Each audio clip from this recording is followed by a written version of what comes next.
How to start portrait drawing? আপোনালোকে বহুত জানে নে এটা portrait drawing কেনেকৈ আৰম্ভ কৰিব লাগে কোনটো পইণ্টত ধ্যান দিব লাগে আমি এটা portrait drawing আৰম্ভ কৰিবলৈ তো আজি আমি তাৰ বিষয়ে ক'ম এটা portrait drawing আৰম্ভ কৰিবলৈ আমি কেইটামান পইণ্টত ধ্যান দিব লাগে যিকেইটা একেবাৰে বেসিক্স হয় সহজ হয় কিন্তু সেইকেইটা ধ্যান নিদিয়াৰ কাৰণে বহুলোকে portrait drawing ভাল নহয় ফ্ৰী হেণ্ডি ফ্ৰী হেণ্ড বনাম আমি portraitটো আজি ফ্ৰী হেণ্ড স্কেচ এটা কৰিম কেনেকৈ আসলে portraitটো আৰম্ভ কৰিব তাৰ বিষয়ে ক'ম তো আমি portrait drawingটো আৰম্ভ কৰি আমি কি কৰিম প্ৰিন্ট আউট ব্যৱহাৰ কৰিম প্ৰিন্ট আউট তোমালোকে চিনি পায় আমি জেৰক্স কৰি যে আনো যে যেনেকৈ মানে তোমালোকে প্ৰিন্ট আউট ব্যৱহাৰ কৰিম আমি যিকোনো এটা ছবি আগতে আমি প্ৰিন্ট আউট ব্যৱহাৰ কৰিলে কি হয় আমি সেই ছবিটো মেজাৰমেণ্ট কৰা মানে যোনটো প্ৰচেছটো প্ৰক্ৰিয়াটো সেইটো সহজ হৈ পৰে আমি সাইডে সাইডে থৈ লওঁ যেতিয়া চকু সন্মুখত ভেগা থৈ লওঁ তেতিয়া মানে কি হয় আমি মেজাৰমেণ্ট কৰিব পাৰোঁ জুখিব পাৰোঁ ভালদৰে নাকটো কিমান ডাঙৰ চকুটো কিমান ডাঙৰ গোটেই মুখখন কিমান দীঘল হৈছে পৰ্ট্ৰেটটো কিমান বহল হৈছে গোটেইখিনি আমি হাতেদিয়ে জুখিব পাৰোঁ সেয়ে আমি মানে কি আমি যিকোনো এটা ড্ৰয়িং কৰিবলৈ যিকোনো এটা পৰ্ট্ৰেট বনাবলৈ আমি কি কৰিব লাগিব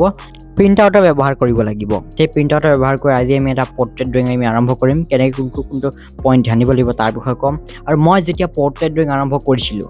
মই যেতিয়া মোৰ নিজৰ ড্ৰয়িং স্কিলবোৰত শিকা আৰম্ভ কৰিছিলোঁ তেতিয়া মই কোনটো পইণ্টত ধ্যান দিছিলোঁ কেনেকৈ ষ্টাৰ্ট কৰিছিলোঁ মই তাৰ বিষয়ে ক'ম তো ব'লা আজি ভিডিঅ'টো আৰম্ভ কৰোঁ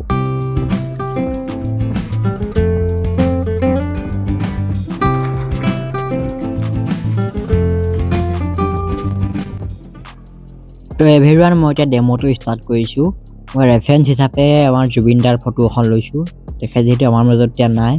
এই দুখতে ভাবিলোঁ তেখেতৰ এখন ছবি আকো এটা পৰ্ট্ৰেট ড্ৰয়িং কৰোঁ আৰু যাতে আপোনালোকেও ভালদৰে শিকিব পাৰিব মই কেনেকৈ ড্ৰয়িংটো কৰিছোঁ তাৰ বিষয়ে বুজি পাব সেইকাৰণে চাই যাওক আৰু মোৰ লগত একেলগে কৰিবলৈ চেষ্টা কৰক তো বেছি বস্তু নালাগে মেটেৰিয়েল চিম্পল এডাল পেঞ্চিল লৈছোঁ 2B আৰু পেপাৰ যিকোনো হ'ব পাৰে কাৰণ মেটেৰিয়েলছো বেছি ফ'কাছ দিব নালাগে দেই তো এতিয়া ষ্টাৰ্টিং মই কেনেকৈ কৈছোঁ পৰ্ট্ৰেট ড্ৰয়িংটো যোনটো লাষ্টৰ পইণ্ট লাষ্টৰ জেগাখিনি মানে পৰ্ট্ৰেট ড্ৰয়িংটো চুলিখিনি যোনখিনি জেগাৰ পৰা ষ্টাৰ্ট হৈছে সেইখিনি মই এক্সট্ৰিম পইণ্টটোত কি কৰিছোঁ এটা মাৰ্ক দিছোঁ তেনেকৈ মানে মুখনৰ একেবাৰে তলৰ অংশ কোনখিনি টুটৰিটো মানে এনে এক্সট্ৰিম পইণ্টত তেনেকৈ মানে মাৰ্কটো দিব লাগিব প্ৰথম ষ্টেজ এইটোৱে মানে মাৰ্কিং কৰিব লাগিব মাথাটো একেবাৰে ওপৰ অংশখিনি মাৰ্ক দিব লাগিব মাথাটোৰ মাজৰ অংশখিনি যোনটো হেয়াৰ লাইন বুলি কয় হেয়াৰ লাইনটোত মাৰ্ক দিব লাগিব তেনেকৈ মানে কি কৰিব লাগিব গোটেই পৰ্ট্ৰেট ড্ৰয়িংটো মানে গোটেই মুখখন এক্সট্ৰিম পইণ্টখিনি মানে একেবাৰে শেষৰ পইণ্টকেইটাৰ মানে জেগাখিনিত মানে কি কৰিব লাগিব আমি মাৰ্ক দিব লাগিব বা চিন্তা দিব লাগিব তেতিয়া মানে গম পাম যে মুখখন কিমান ডাঙৰ হ'ব আৰু প্ৰিণ্ট আউট ল'লে মানে আমাৰ এইটোৱে মানে সুবিধা হয় যে আমি মানে ওচৰত বস্তুটো থৈ আমি জুখিব পাৰোঁ এতিয়া চাওক মই কেনেকৈ হাতখন যদি জুখিছোঁ হয় নহয় পেঞ্চিল পাতি জুখিছোঁ চুলিখিনি কিমান ওখ হ'ব তেনেকৈ মানে আমি কি কৰোঁ যেতিয়া প্ৰিণ্ট আউট ব্যৱহাৰ কৰোঁ তেতিয়া মানে বস্তুটো জুখিবলৈ সহজ হয় যেতিয়া আমি চাইডত থৈ ল'ম তেতিয়া মই নিজৰ চকুৱে চাই ভালদৰে জুখিব পাৰোঁ আপোনালোকে যদি বহু বিগিনাৰ হৈ আছে তেনেহ'লে কি কৰিব এনেকুৱা স্কেল এপাত ল'ব স্কেল লৈ কৰিব পাৰিব কিন্তু পৰাপক্ষত স্কেল ব্যৱহাৰ নকৰিলে ভাল যদি কিবা বহু বিগিনাৰ হৈ আছে তেতিয়া মানে কৰিব স্কেল লৈ কিন্তু আচলতে কৰিব লাগে পেঞ্চিল আৰু হাতৰ সহায়তে কৰিব লাগে এনে পেঞ্চিল আৰু হাতৰ সহায়ত কৰিবলৈ চেষ্টা কৰিব চাওক মানে পেঞ্চিল জুখি চাওক কিমানখিনি অংশলৈকে আহিব মুখখন এক্সট্ৰিম পইণ্টটো শেষৰ অংশখিনি তেনেকৈ মানে কি কৰিছোঁ মাৰ্ক দিছোঁ বা চিন দিছোঁ এইটো হৈছে প্ৰথম ষ্টেজ এতিয়া ছেকেণ্ড ষ্টেজটো কি কৰিব লাগিব সেই মাৰ্ক দিয়া জেগাখিনি সেই অংশখিনি এতিয়া কি কৰিব সৰু ৰেখাৰে ভাঙিব লাগিব যিটোক কয় কিছুমানে ব্লক ইন মেথড কিছুমানে কয় চিম্পলিফিকেশ্যন কিন্তু কামটো একেই প্ৰথমতে আমি কি কৰিলোঁ মাৰ্কিং কৰিলোঁ যে এক্সট্ৰিম পইণ্টখিনি যে কোনখিনি জেগাৰ পৰা চুলিখিনি ষ্টাৰ্ট হৈছে চুলিখিনি কিমান বহল হ'ব মুখখন কিমান দীঘল হ'ব সেইটো মানে এক্সট্ৰিম পইণ্টখিনি কি কৰিলে আমি মাৰ্ক দিব লাগিব মানে চিন দিব লাগিব চিন দিয়াৰ পিছত কি কৰিছোঁ মই এতিয়া মানে সেই চিন দিয়া জেগাখিনি যেতিয়া চাৰিওপিনে বা ব্লক কৰি ল'লোঁ যে এইখিনি জেগাতে এতিয়া আঁকিব লাগিব চবখিনি ব্লক হৈ গ'ল যে সেই ভিতৰত আমি এতিয়া কি কৰিব এই একেটা ষ্টাইলে একেটা নিয়মে কৰিব লাগিব ভিতৰত এতিয়া মই কলাৰটো বনাইছোঁ নাই কলাৰটো মই তাত বেকা ৰেখা আছে বেকাকৈ আছে কিন্তু মই কি কৰিছোঁ চিধা ৰেখা দিছোঁ এইটোৱে মানে মেইন পইণ্ট আমি যিকোনো ড্ৰয়িং নকৰোঁ কিবা এটা ড্ৰয়িং কৰিলে বা পৰ্ট্ৰেট লেণ্ডস্কেপ ষ্টিল লাইফ যিয়ে ড্ৰয়িং নকৰে কিয় আমি মানে প্ৰথম ষ্টেজটো হৈছে আমি ছবিটো চিধা ৰেখাত ভাঙিব লাগিব এইটো হৈছে প্ৰথম ষ্টেজ চিধা ৰেখাত মই ভাঙিছোঁ দিছোঁ এতিয়া মই কি কৈছোঁ মুখনত যে ছাঁ পৰি আছে ছাঁ পৰা দাগ অংশখিনিও মই সেইটো এটা শ্বেপ হয় নহয় সেইটো এটা আকাৰহে সেই আকাৰটো মানে মই বনাই দিছোঁ যে ছাঁ পৰা কিবা এটা আকাৰ বনিছে সেই আকাৰটো মানে মই অবজাৰ্ভ কৰি বনাই দিছোঁ আপোনালোকেও দিব তেতিয়া মানে ফিলিংটো আহিব অনুভৱটো যে জুবিন দাক আঁকিছোঁ সেই অনুভৱটো তেতিয়া আহিব জুবিন দা বুলিয়ে নহয় যাকে নাকি কিয় এইটো মানে মেইন ইম্পৰ্টেণ্ট পইণ্ট এইটো আপোনালোকে গুৰুত্ব দিব মুখখন আপোনালোকে যদি ক'ৰবাত ছাঁ পৰিছে সেই ছাঁ পৰা অংশটো দিবই এতিয়া মই কি কৰিলোঁ প্ৰথমতে কি কৰিলোঁ চিধা ৰেখা দি ভাঙি দিলোঁ হয় নহয় প্ৰথম ষ্টেজত কৰিছিলোঁ মাৰ্কিং কৰিছিলোঁ যে কিমান ডাঙৰ হ'ব মুখখন কিমান বহল হ'ব চুলিখিনি কিমানখিনি অংশ পৰা ষ্টাৰ্ট হৈছে প্ৰথমতে মাৰ্কিং কৰিলোঁ মাৰ্কিং কৰাৰ পিছত মই সেই মাৰ্কিং কৰা ৰেখাবোৰ সৰু সৰু ৰেখাত ভাঙি দিলোঁ তেতিয়া মানে অভাল কি অনুভৱটো আহি গৈছে এতিয়া গম পাইছোঁ যে এইখিনি জেগাতে মই এইখিনি জেগাৰ ভিতৰতে যি কৰিব লাগিব এইখিনি জেগাৰ ভিতৰতে কৰিব লাগিব এতিয়া মই গম পাই গ'লোঁ এতিয়া গম পোৱাৰ পিছত মানে কি মই ভিডিঅ' ডিটেইলছটো কৰিছোঁ এতিয়া মই দিছোঁ চকুটো কোনখিনিত হ'ব চকুটো কোনখিনিৰ পৰা ষ্টাৰ্ট হ'ব মাজদি মই এডাল চিন দি দিছোঁ তেতিয়া গম পাম নাকটো চিধা হ'ব নে বেকা হ'ব সেইবোৰ মানে এইটো যে থাৰ্ড ষ্টেজ আমি কি কৰিব লাগিব এতিয়া ভিডিঅ' ডিটেইলছবোৰ কৰিব লাগিব আচলতে এইটো ডিটেইলছ নক আমি চাইছোঁ মানে পৰ্ট্ৰেটটো কিমান ডাঙৰ হ'ব ভিতৰৰ অংশবোৰ চাইজত আহিছে নে নাই নাকটো আকৌ বেছি দীঘল হৈছে নেকি সেইখিনি কম্পেয়াৰ কৰি চাব লাগিব যিটো কয় মানুহে কম্পেয়াৰটিভ মেজাৰমেণ্ট নাকটোৰ তুলনাত চকুটো কিমান ডাঙৰ হ'ব কপালখন কিমান ওখ হ'ব সেইটো মানে মই চাওক নাকৰ লাইনটো দিছোঁ নাকটো এইখিনি জেগালৈকে আহিব সেইকাৰণে মই কি কৰিছোঁ নাকৰ লাইনটো দিছোঁ আপোনাক মই এতিয়া ক্ল'জ আপ কৰি দেখা দিছোঁ অলপ ক্ল'জ কৰি নাকটোক চাওক মই নাকটো হয়তো বহুত বেকা ৰেখা আছে তাত বহুত ডিটেইলছ আছে কিন্তু মই ডিটেইলছবোৰ চোৱা নাই হয়নে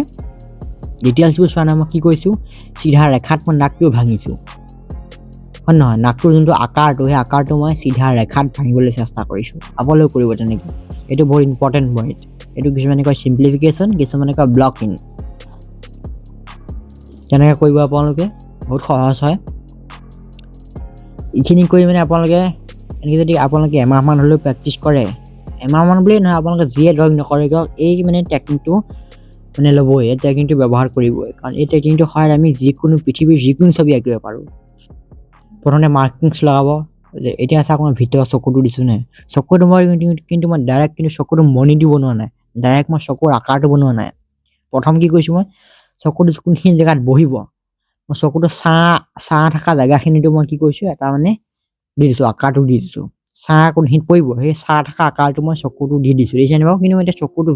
মেইন চকুটো আঁকা নাই কিন্তু চকুটো কিমানখিনি জেগা আগুৰি আছে সেই আগুৰি থকা অংশখিনিহে বনাই আছোঁ মই ছাঁ পৰা ধৰি ঠিক আছে এইটো মানে গুৰুত্ব দিব এইটো কথাত ডাইৰেক্ট আপোনালোকে চকুটোৰ পৰা ষ্টাৰ্ট কৰি দিব চকুটো থকা অংশখিনি যিটো কয় আই চকেট মই যে বনালোঁ সেইটো কয় আই চকেট বুলি কয় মানে চকুটো থাকে সেইখিনিত ৰখি থাকে চকুটো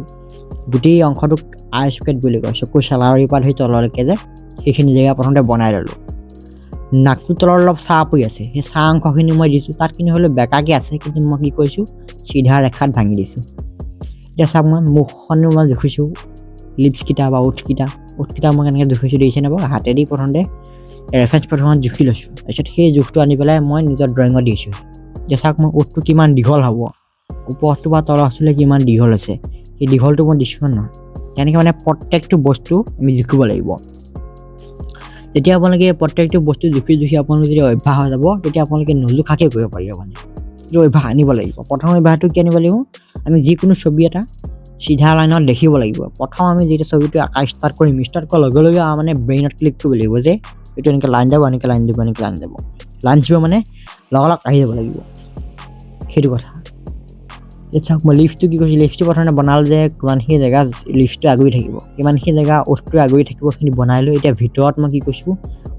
সৰু সৰু ৰেখাৰে ভাঙি দিছোঁ এইটো মানে এই যোনটো নিয়মটো এই নিয়মটো কি কৰিছিলোঁ মই বাহিৰৰ যেতিয়া ষ্ট্ৰাকচাৰটো বনাইছিলোঁ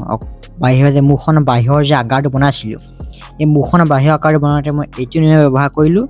ভিতৰৰ যেতিয়া আকাৰবিলাক বনাইছোঁ ভিতৰৰ শ্বেপবিলাক বনাইছোঁ যেতিয়া মই ওঠ নাক চকু সেইবোৰ বনাওঁতে মানে কি এইটো নিয়ম ব্যৱহাৰ কৰিছোঁ মানে এই নিয়মটো বহুত ইম্পৰ্টেণ্ট নিয়ম বহুত প্ৰয়োজনীয় নিয়ম সেয়ে আপোনালোকে এই নিয়মটো প্ৰেক্টিছ কৰিব আৰু নিজৰ ড্ৰয়িঙত ইমপ্লিমেণ্ট কৰিব তো এতিয়া চাওক এতিয়া মই যেতিয়া মই চুলিখিনি বনাইছিলোঁ চুলিখিনি মই কি কৰিছিলোঁ চুলিখিনি কিমান ওখ হ'ব চুলিখিনি কিমানখিনি জেগা আগুৰি আছে সেই আগুৰি থকা লাষ্টৰ মই জেগাখিনি এটা চিনহে দিছিলোঁ চিন দি পেলাই ভাঙি লৈছিলোঁ মই চিধা ৰেখাত ভাঙি দিছিলোঁ এতিয়া কি কৰিছোঁ মই এই ভাঙি থকা ৰেখাবোৰ এতিয়া মই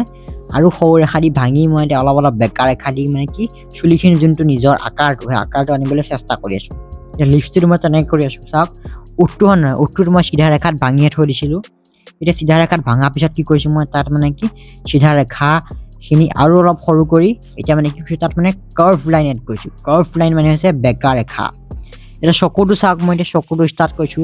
চকুটো প্ৰথম মানে কি কৰিছিলো মই আই চকুটো বনাইছিলো মানে চকুটো কোনখিনি জায়গাত থাকিব কোনখিনি জায়গাত চকুটো ৰখিব এই থাকা জায়গাখিনি মই প্ৰথমতে মাৰ্ক কৰিছিলো যে চকুটো ইমানখিনি জায়গাৰ ভিতৰতে হ'ব মাৰ্ক কৰাৰ পিছত কি কৰিছো মই এতিয়া ভিতৰ চকু অংশটো বনাইছে নহয় চকুটো আকাৰটো যে চকুটো কেনেকুৱা না আকাৰ চকুটো এটা মাছৰ নেদেখে নে মাছৰ নিচিনা সেই আকাৰটো মই কি কৈছো জুবিনদাৰ ফটোখন যেনেকৈ এটা আকাৰ হৈ আছে সেই আকাৰটো মানে মই নিজৰ ড্ৰয়িঙতো মানে কৰিবলৈ চেষ্টা কৰিছো আচলতে মই চকুটো চকুলি ভাবা নাই চকুটো মই কি ভাবিছো এটা মই চিম্পল আকাৰ বুলি ভাবিছো চিম্পল যেটো আকাৰ হে জানো তেনেকৈ ভাবিছো তেনেকৈ ভাবিলে কি হয় মানে আমি সেই আকাৰটো মানে আমি শুদ্ধকৈ বনাব পাৰো চকু বুলি ভাবিলে কি হয় মানে চকুটো অকমান দিয়াৰ লগে লগে চকুটো চকু লাগিব চকু লাগিলে কি হ'ব মানে জুবিনদাৰ চকু নালাগিব কিন্তু চকু লাগিছে যেতিয়া আপোনালোকৰ ব্ৰেইনটোৱে ক'ব যে এইটো চকু হৈ গ'ল শুদ্ধ হৈছে কিন্তু পিছত যেতিয়া গম পাব যে এই হয়তো এইটো ভুল হৈ গ'লচোন সেইটো পিছতহে অনুভৱ কৰিব সেইকাৰণে মানে আপোনালোকে যি ছবি নাকে কিয় এই ছবিটো মানে আপোনালোক গছ আঁকিলে গছ বুলি নাভাবিব নাক আঁকিলে নাকটো নাক বুলি নাভাবিব সেইটো এটা চিম্পল শ্বেপ বুলি ভাবিব চিম্পল আকাৰ বুলি ভাবিব ঠিক আছে চাওক মই চকুটো মই চকু মনিটো মই ডাইৰেক্টলি মই বেকা ৰেখা দি গোলকৈ বনাই দিব পাৰোঁ কিন্তু মই দিয়া নাই সেইটো কি কৈছোঁ মই চিধা ৰেখাত ভাঙিছোঁ মানে কি এই টেকনিকটো কৰিলে মানে আমাৰ ব্ৰেইনটোক যে এই মানে অভ্যাসটো কৰাব লাগিব আৰু ব্ৰেইনটোক এইটো অভ্যাস কৰাবই লাগিব যে আমি যিকোনো এটা ছবি দেখিলে সেইটো চিধা ৰেখাত ভাঙি আঁকিব লাগিব যিটো কয় চিম্প্লিফিকেশ্যন এইটো বহুত অতীজৰ পৰা মানে চলি আহিছে এইটো এটা ফ্ৰান্সত প্ৰথমতে এইটো উদ্ভাৱন কৰিছিলে আৰ্টিষ্টসকলে ফ্ৰান্সত এটা এটেলিয়াৰ বুলি শব্দ আছে তাত মানে আৰ্টিষ্টসকলে এই চিম্প্লিফিকেশ্যন নিয়মটো টেকনিকটো প্ৰথম ব্যৱহাৰ কৰিছিলে তেতিয়াৰ পৰা এতিয়ালৈকে চলি আহি আছে মানে মই শিকি আপোনালোককো মানে সহজ ভাষাত মানে মই কি কৰিছোঁ শিকাবলৈ চেষ্টা কৰিছোঁ সেইকাৰণে অলপ ছাপৰ্ট কৰিব এতিয়া চাওক মই গোটেইখিনি মই বনালোঁ প্ৰথমে চকুটো আকাৰটো বনাই আছোঁ চকুৰ যোনটো মেইন আকাৰটো সেই মেইন আকাৰটো বনালোঁ এতিয়া মেইন আকাৰটো বনোৱাৰ পিছত কি কৰিছোঁ তাত মই কাৰ্ভ লাইন এড কৰি দিছোঁ কাৰ্ভ লাইন মানে হৈছে বেকা ৰেখা এড কৰি দিয়াৰ লগে লগে অভাৰঅল ফিলিংটো আহিছে নে নাই যে জুবিন গাৰ্গ অলপ লাগিছে নাই অনুভৱটো আহিছে নে নাই এই অনুভৱটো মেইন বস্তু কিন্তু আপোনালোকে যিয়ে ড্ৰয়িং নকৰে কিয় যেতিয়া ড্ৰয়িংটো কৰিব আপোনালোকে লাগে যদি অকণমান অনুভৱটো আহিছে আপোনালোকে যেতিয়া ভালকৈ নিজৰ টেকনিকখিনি খটাই যেতিয়া ড্ৰয়িংটো কৰিব অনুভৱটো আহিব যেতিয়া অনুভৱটো অহাৰ পিছত আপোনালোকে সেই ড্ৰয়িংটো নকৰিলেও হ'ব আপোনালোকে সেইখিনিলৈকে থৈ বেলেগ এটা ড্ৰয়িং কৰিব পাৰে আৰু আপোনালোকে এনেকুৱা ধৰণৰ পৰ্ট্ৰেইট ড্ৰয়িং সপ্তাহত এটাকৈ কৰিবই তেতিয়া আপোনালোকে যিকোনো পৰ্ট্ৰেইট ড্ৰয়িং খুব সুন্দৰকৈ বনাব পাৰিব এতিয়া নাকটো যোনখিনি জেগাত ছাঁ পৰি আছে সেইখিনি মই এটা চিম্পল এটা শ্বেড কৰি দিছোঁ মানে সেইখিনিতে ছাঁ যে পৰি আছে সেইখিনি অনুভৱটো আহিবৰ কাৰণে মই অকণমান শ্বেড কৰি দিছোঁ পাতলা চাই এতিয়া চাওক মই এতিয়া ভাল মানে চকু ফিলিংটো আহিছে নাই চকুখিনি মই কি তাত মানে কি কাৰ্ভ লাইন এড কৰি দিলোঁ বেকা ৰেখা এড কৰি এতিয়া ভিতৰৰ নাক চকু ওঠ এইকেইটা কাম হৈ গ'ল এতিয়া মানে বাহিৰত অলপ কাম আছে সেইখিনি কৰি দিছোঁ বাহিৰত যিহেতু মই কি কৰিছিলোঁ কাৰ্ভ লাইন নিদিয়াকৈ চিধা ৰেখা দি থৈ দিছিলোঁ চিধা ৰেখাখিনি মানে ভাঙি কাৰ্ভ লাইন দি দিছোঁ এতিয়া মুখখনৰ যোনখিনি জেগাত ছাঁ পৰি আছে সেইখিনি জেগাত মই অলপ হেচিং কৰি দিছোঁ চিধা ৰেখা দি মই অলপ মানে শ্বেডিং কৰি দিছোঁ আপোনালোকে শ্বেডিং বুলি ক'লেহে বুজি পায় কিন্তু শ্বেডিং নহয় দেই এইটো কয় হেচিং বুলি কয় কাৰণ আমি এতিয়া স্কেটছ কৰি আছোঁ স্কেটছ কৰাৰ সময়ত শ্বেডিং নকৰে আমি কি হেচিং কৰোঁ অভাৰঅল অনুভৱটো দিবৰ কাৰণে যে এইখিনি যে ছাঁ পৰি আছে সেই অনুভৱটো দিবৰ কাৰণে এতিয়া চাওক মই চুলিখিনিতো মই এতিয়া কাৰ্ভ লাইন এড কৰিছোঁ এটা কথা কিন্তু মন দিব কাৰ্ভ লাইনটো মই একেবাৰে শেষতহে কিন্তু এড কৰিছোঁ প্ৰথমত কি কৰিছিলোঁ মই চিম্পল চিধা ৰেখাত ছবিটো ভাঙিছিলোঁ এইটো কিন্তু নিয়ম সেইটো অলপ গুৰুত্ব দিব কিন্তু আপোনালোকে ডাইৰেক্ট প্ৰথমতে আৰম্ভ কৰোঁতেই বেকা ৰেখা দি নিদিব যিটো কয় কাৰ্ভ লাইন আপোনালোকে ডাইৰেক্ট আৰম্ভ কৰোঁতে কাৰ্ভ লাইন দি নিদিব মোৰ ড্ৰয়িংটো এতিয়া কমপ্লিট হৈ গৈছে যোনখিনি মই নিয়ম ক'লোঁ সেই নিয়মখিনি আপোনালোকে বুজি লৈ প্ৰেক্টিছ কৰিব আৰু মোক নম্বৰটোত শ্বেয়াৰ কৰিব মোৰ মানে উদ্দেশ্য এটা আছিলে কেনেকৈ আপোনালোকে এটা পৰ্ট্ৰেইট ড্ৰয়িং আৰম্ভ কৰিব পাৰিব তাৰ বিষয়ে ক'লোঁ মই এতিয়া আপোনালোকে বুজি প্ৰেক্টিছ কৰিব তো এভৰিৱান ভিডিঅ'টো কেনেকুৱা লাগিলে কমেণ্টছত জনাব যদি ভাল লাগিছে এটা লাইক কৰিব আৰু মোৰ এইটো হোৱাটছএপ নম্বৰ এই হোৱাটছএপ নম্বৰটো আপোনালোকে ছেভ কৰি ৰাখিব কাৰণ এই হোৱাটছএপ নম্বৰটোত আপোনালোকে যদি কিবা বুজি নাপায় তাৰ বিষয়ে সুধিব পাৰিব আৰু মানে ভৱিষ্যতে মই যদি কিবা লাইভ ক্লাছেছ কৰোঁ বা কিবা লেচনছ আনো ড্ৰয়িঙৰ ৰিলেটেড সেইবোৰৰ বিষয়ে আপোনালোকে সোনকালে আপডেট পাবলৈ এই নম্বৰটো ছেভ কৰি ৰাখিব মোক কিবা ডাউট থাকিলে সেইটোও সুধিব পাৰিব আৰু মোক ছাবস্ক্ৰাইব কৰিবলৈ নাপাহৰিব আজিলৈ মানে বাই বাই